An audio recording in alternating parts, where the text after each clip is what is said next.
सहज एका कुंडीमध्ये मिरच्याचे 2-4 बी टाकले होते. न त्याला खत ना कोणत्या प्रकारचं काहीच टाकता.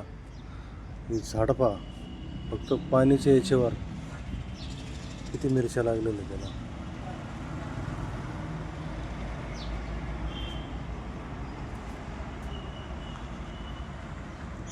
तुम्ही शेती करायची असली तर कुठेही करू शकता.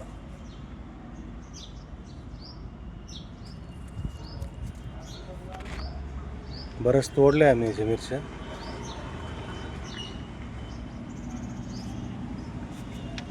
खूप मिरच्या आहे त्याला. साधी कुंडी.